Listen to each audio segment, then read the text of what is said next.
Oke, halo guys, selamat datang di channel Rusiantal. Di channel ini kita akan membahas tentang ekonomi, sosial, budaya, politik, dan masih banyak hal lainnya. Nah, untuk di video pertama ini, saya akan membahas tentang sebuah aturan di sebuah perusahaan, atau bisa dibilang ini kebijakan dari negara untuk banyak perusahaan lainnya lah. Intinya itu saja. Dan yang akan kita bahas tentang SMK 3. Langsung saja.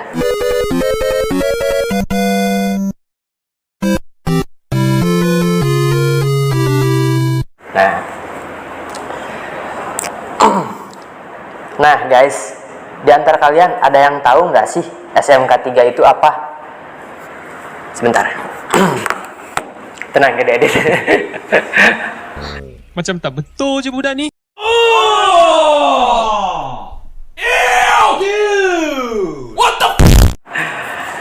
Jadi guys, SMK 3 itu bukan sekolah menengah kejuruan ya guys ya, tapi SMK 3 di sini yang akan kita bahas itu tentang sistem manajemen keselamatan kesehatan kerja di sebuah perusahaan tentunya.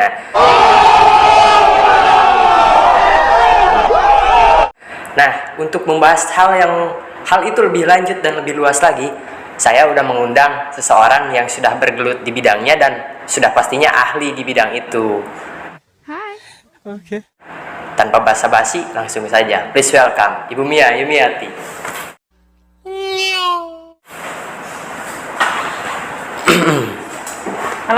Halo Pak Rido. Ya, selamat malam Bu Mia. Malam. Apa kabar? Alhamdulillah sehat. Ya, bagus deh. Jadi Bu Mia, Mau bahas apa ini? Mau bahas apa nih? pembahasan kita ini tentang SMK 3 nih di sebuah perusahaan, khususnya di perusahaan konstruksi. Okey. Itu karena bidang saya gitu ya. Nah, itu dia, makanya saya undang Ibu kan, yang mungkin ya udah pasti ahli lah di bidang itu kan. Nah, iya. Ini juga ada sangkut pautnya dengan Apa? Rido nih. Nah, Dengan iya. mata kuliah atau apa ini? Nah, ini saya bikin video kayak gini, bikin supaya teman-teman juga tahu kan. Sekaligus ini juga tugas kuliah saya dari matkul media sosial, mata kuliah media sosial, dan Pak Rido juga apa? Jurusan apa? oh iya, Teknik sipil ya? oh ya teman-teman, sebelumnya for your information ya, saya Ahmad Rido, umur saya 18 tahun dan saya berkuliah di Universitas Pelita Bangsa dengan prodi Teknik Sipil. Lanjut ke pembahasan yang tadi. sorry. Oke, karena K3 ini mungkin berkesinambungan sekali dengan sipil ya. Iya. Kalau sipil pasti di dalamnya yang namanya bangun ya untuk dikonstruksi itu pasti ada K3-nya. Mungkin berkesinambungannya ke situ ya. Iya. Oke. Mungkin tadi kita bahas apa SMK 3 ya? Nah, SMK 3 Iya. nih.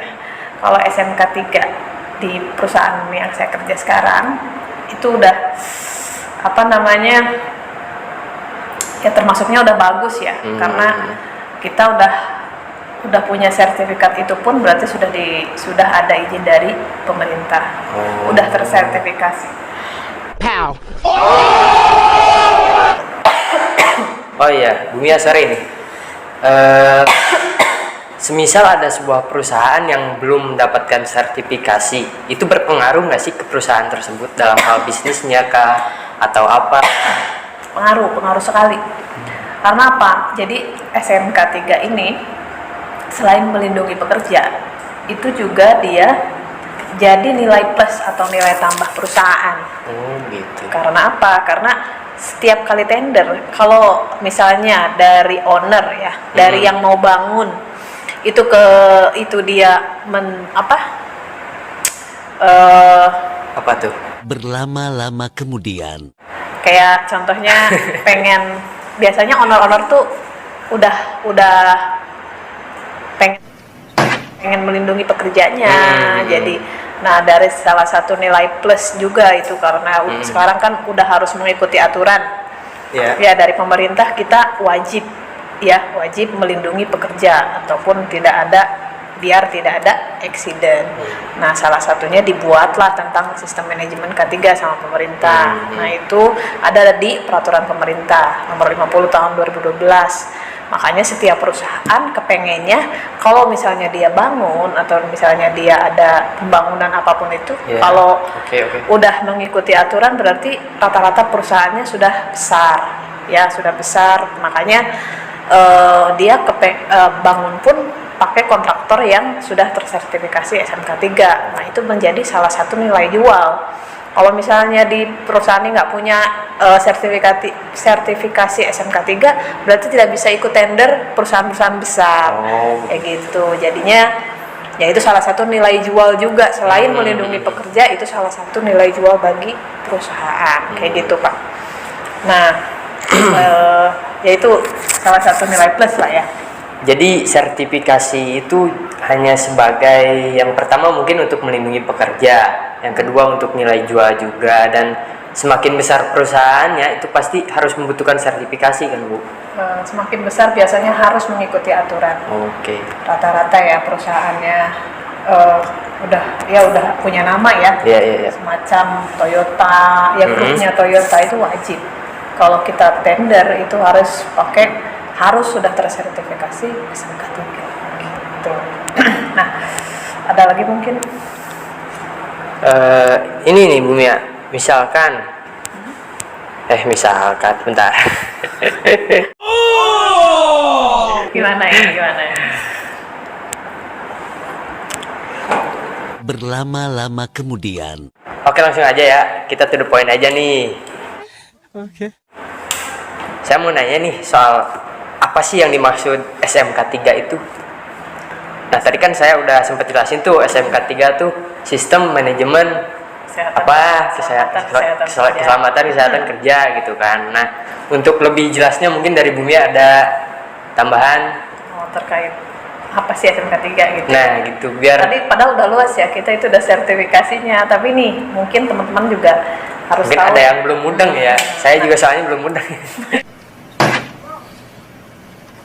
Mau jadi jagoan lo?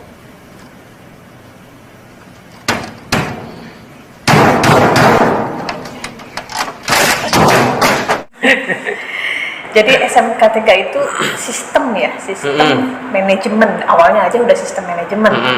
Berarti bagaimana perusahaan tersebut ya mengatur K3 keselamatan dan kesehatan kerja.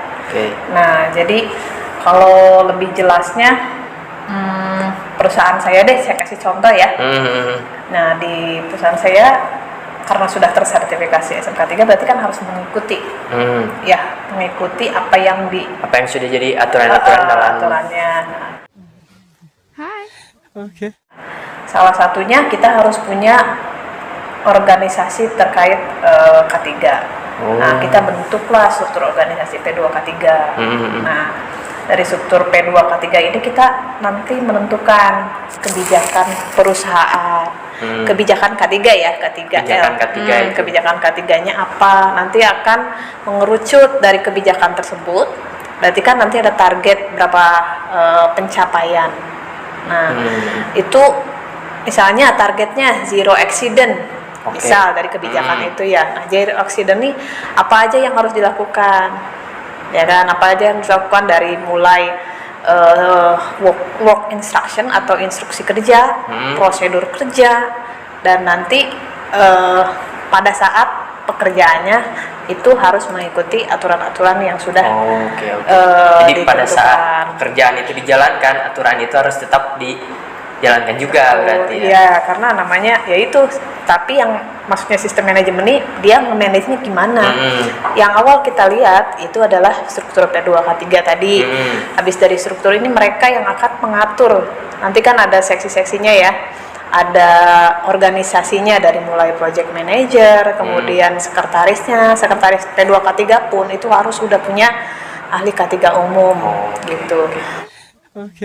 Nah, nanti mereka akan mengatur bagaimana nge-manage K3 di perusahaan. Nah, itu udah jadi salah satu syarat ya dari sertifikasi SMK 3. Jadi gitu. SMK 3 itu syarat-syaratnya diantaranya ya orang-orang yang di dalamnya itu harus bersertifikasi juga ya Bun ya? Nggak harus semua sih. Nggak harus yang jelas, semua, yang tapi jelas itu sekretarisnya diusahakan wajib. ada, wajib. Sekretaris biasanya harus ahli K3 umum. Nah di situ mereka atur tuh kebijakannya. Terus kebijakan biasanya secara umum dari kantor pusat ada.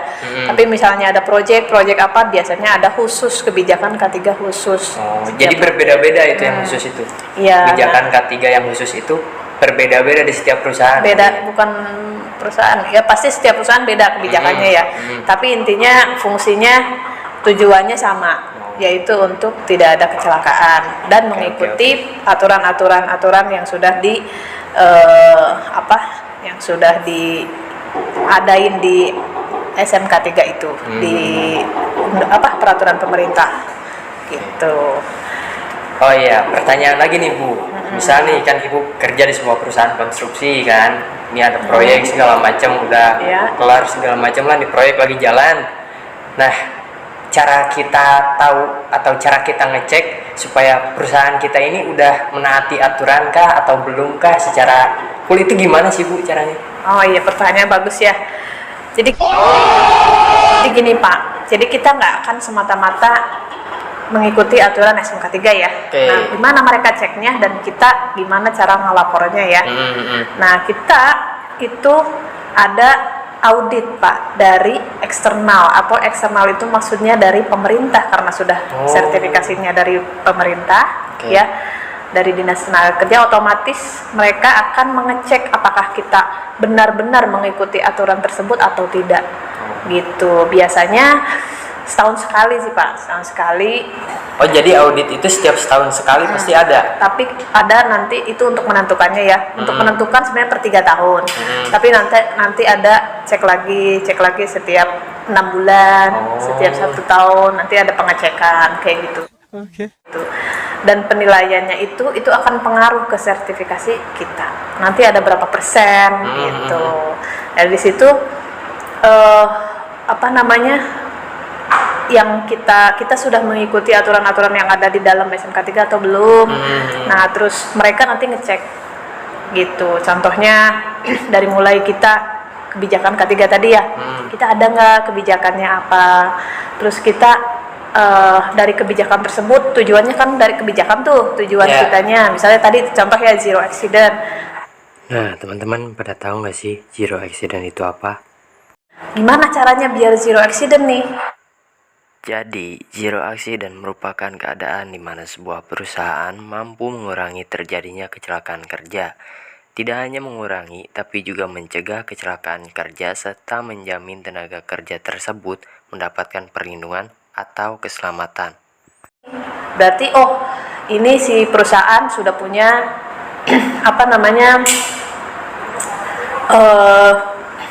cara kerjanya gimana.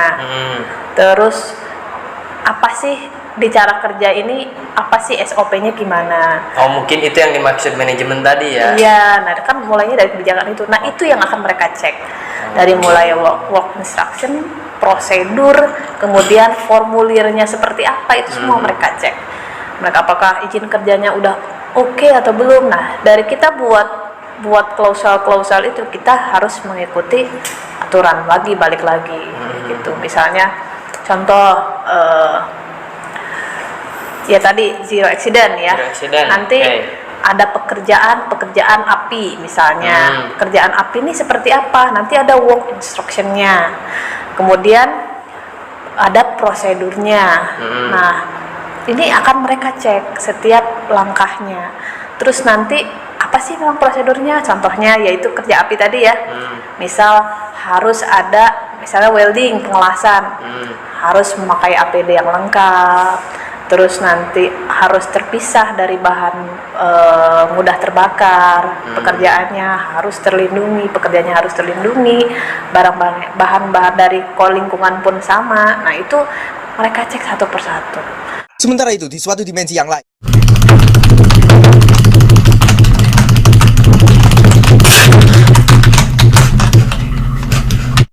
dan misalnya si welding nih, si orang yang ngelas dia harus punya sertifikasi welding. Itu pun sampai sedetail itu mereka cek. Karena apa? Karena namanya kerja konstruksi itu memang potensi bahayanya besar. Jadi kalau sudah mengikuti aturan ini berarti kan sudah bagus. Makanya detail-detailnya itu mereka cek sampai ke pekerjanya sudah tersertifikasi atau belum, seperti itu. Nah Bu, misalkan nih di sebuah proyek nih ada yang misalkan sebuah kerja tadi si welding ini tidak mengikuti aturan dari atau kebijakan dari perusahaan dia ini waktu dia proyek nih lagi ngelas atau gimana gitu kan, tidak mengikuti kebijakannya, tidak memakai APD yang lengkap saat mengelas gitu kan. Nah itu jadinya gimana tuh? Ataukah izinnya akan dicabut, izin si perusahaan tersebut atau izin orangnya, atau gimana sih Bu? Sorry ini agak melenceng mungkin ya. Enggak sih, enggak melenceng. Sebenarnya itu wajar ya, karena namanya pekerja itu dia pasti ada melanggar peraturan atau apa. Nah kita kan sudah punya aturan tadi ya. Nah kalau misalnya ternyata pada saat hari tersebut, yang nggak setiap hari apapun, karena kita ada pengecekan tadi, kontrol. Kontrolnya gimana? Itu ada namanya safety patrol. Oh, safety patrol. Nah, safety patrol ini yang bakal ngecek, kan? Iya. Misalnya kalau dia udah tersertifikasi SMK 3 di perusahaan, dari detailnya tadi, contohnya ke hal paling jadi kan mengerucut ya. Misalnya pekerjanya nggak punya sertifikasi welder. Nah, harusnya tidak boleh bekerja. Tapi nanti akan jadi temuan. Temuan itu bukan berarti itu langsung tidak boleh kerja ya, bukan hal langsung diberhentikan, dicabut izin, enggak. Ya nanti itu akan minus.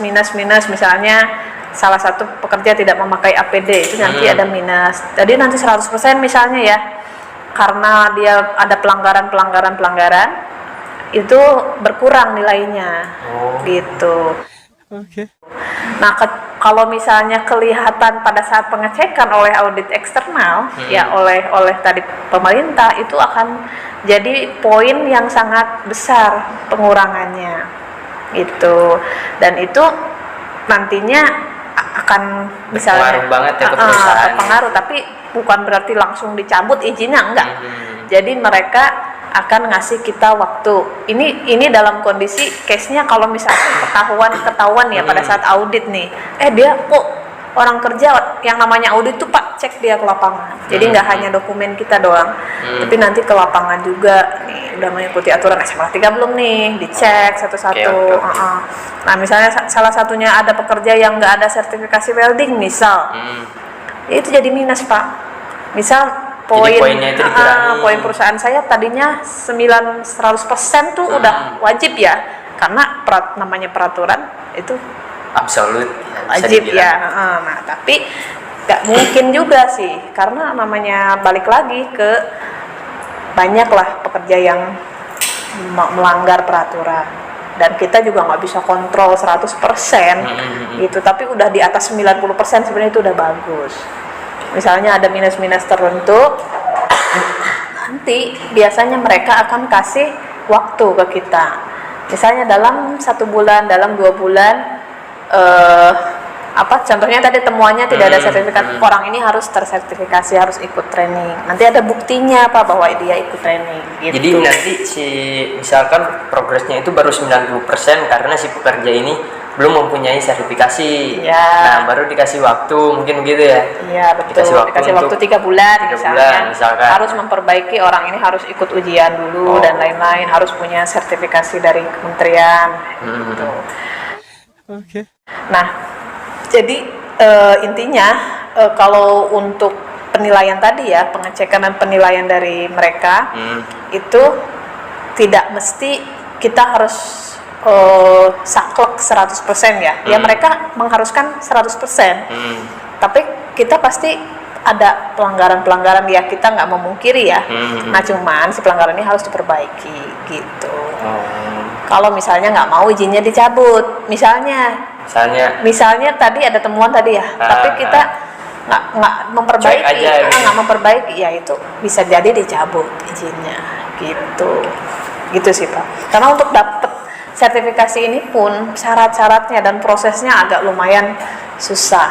Bisa bilang ribet banget ya. Ribet, iya, tapi kita kan balik lagi ke tujuan dari adanya sistem manajemen K3, itu kita melindungi pekerja dari pada saat bekerja, baik itu karena kecelakaan kerja karena human error ataupun kondisi kerja, dan terakhir adalah penyakit akibat kerja.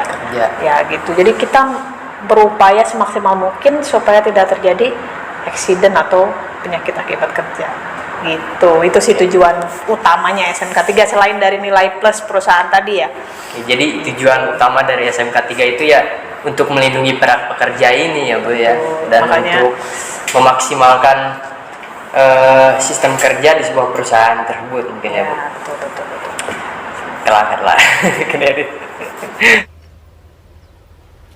Wait a minute. Who are you? Jelas mungkin ya Pak Ridho ya, Oh iya. terkait sistem manajemen K3 di perusahaan. Nah, oke deh Bu, saya sedikitnya sudah mulai paham dan teman-teman juga mungkin sudah mulai agak sedikit pada mudeng ya kalau dijelasin kayak gitu. Apalagi ya, mungkin udah aja kali ya, gitu aja untuk malam hari ini. Ya. Oke Bu, mungkin segitu aja ya Bu. Terima kasih buat waktunya, terima kasih sama-sama. udah hadir di acara ngobrol-ngobrol saya ini. Terima kasih juga udah sharing-sharing ke kita nih. Saya sekaligus teman-teman yang nonton juga pastinya wah nambah wawasan lagi nih gitu kan. Oke deh kalau Terima kasih ya Bu. Selamat malam. malam. Oke guys, gitu aja untuk video gua kali ini. Jangan lupa like, komen, dan subscribe ya guys ya. Jangan lupa subscribe dan like-nya. Karena subscribe itu gratis.